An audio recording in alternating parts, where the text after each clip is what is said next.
నన్ను బలహీనలని తెలుసు, కానీ నన్ను పిలిచి నా చేయి పట్టుకున్నవాడు బలవంతుడని తెలుసు.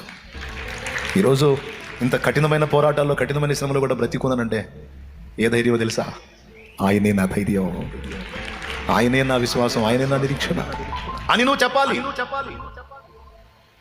తమ్ముడు విడిపిస్తాడు, నేను నా దేవుడు విడిపిస్తాడు. మనుషులు అన్నారు కదా, అరే నువ్వు బాగుపడవరా, నువ్వు మారవరా, నీ బతుకు అయిపోయిందిరా అని అంటారు కదా. వ్యసనాల్లో చిక్కుపడ్డ వాళ్ళకి చెప్తున్నాను నేను. నీ సొంత వాళ్ళు అని ఉంటారు, నీ ఫ్యామిలీ అని ఉంటారు, నీ కథ క్లోజ్రా, నీ చరిత్ర అయిపోయిందిరా, ఇంకెక్కడరా నువ్వు బాగుపడేదని అని ఉండొచ్చు. ఆఖరికి నీ మనసు నీకే చెప్తుండొచ్చు, అయిపోయింది, వ్యసనానికి బానిస అయిపోయావు, ఇంకా లేదు. కానీ ఈరోజు నీకు శుభవార్త, ప్రభు నీతో ఉన్నాడు, ఖచ్చితంగా నేను విడిపిస్తాడు ఆయన. బంధకాల నుంచి బయటపడతావు, బాగుపడతావు, నువ్వు కూడా బాగుపడతావు, ఆశీర్వదించబడతావు, ఆశీర్వాద కారణంగా ఉంటావు. నువ్వు విడుదల పొందడమే కాదు, బందీలు అయిపోయిన అనేక మందిని బయటికి తీసుకొని రావడానికి నా దేవుడు నిన్ను వాడుకుంటాడు. ఆమేన్, ఆమేన్. దేవుడి ప్రేమని సందేహించేటట్టు, దేవుడి శక్తిని సందేహించేటట్టు, దేవుడి జ్ఞానాన్ని సందేహించేటట్టు వాడు మాయ చేస్తాడు. లెక్క చేయొద్దు.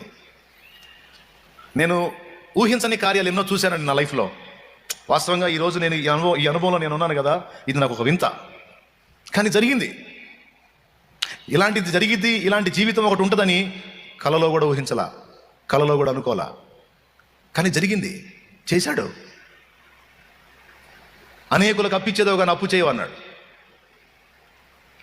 అసలు వీటిలోంచి బయటపడితే ఈ జన్మకు అంతే చాలనుకున్నా అప్పుల్లో, కానీ వాటి నుంచి బయటపడవేయటమే కాకుండా అనేక మందికి చేయి చాపిన వారికి పిడికిలి విప్పి ఇచ్చేటట్టు నా తండ్రి చేశాడు.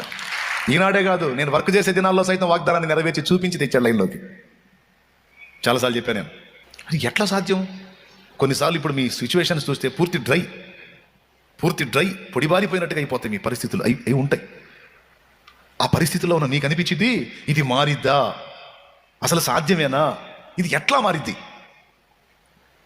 ఇంత దారుణంగా అయిపోయింది నా బతుకు, ఇంత దారుణంగా ఇరుక్కుపోయి ఉన్నాను నేను పీకల దాకా, ఎట్లా? మన కుటుంబం వచ్చారు, 6 కోట్ల రూపాయలకి మోసపోయామన్నా మేము, 6 కోట్ల రూపాయల అప్పులో ఉన్నాం మేమని. నేను చెబుతున్నా, 60 కోట్లైనా అది యేసుకు లెక్క కాదు. 60 కోట్లైనా అది యేసుకు లెక్క కాదు. పూర్తి డ్రై పొడిబారిపోయిన పరిస్థితులు నీ ముందుండి నెక్స్ట్ అడుగు శూన్యంలాగుంది కదా, నాకంతే ఉంది. అప్పుడు నెక్స్ట్ అడుగు శూన్యంలాగుంది, కానీ ఆ కఠినమైన దినాన ఆ శూన్యంలో కూడా కాస్త ఆయన్ని విశ్వసించడానికి శక్తినిచ్చాడు మహారాజు. నన్ను నేను నమ్మలేదు, నాకు ఎవరో సాయం చేస్తారని కూడా నమ్మలేదు, కానీ పిలిచిన వాడు నమ్మదగిన వాడని నమ్మాను. ఆయన తలుచుకుంటే ప్రకృతిని శాసిస్తాడు.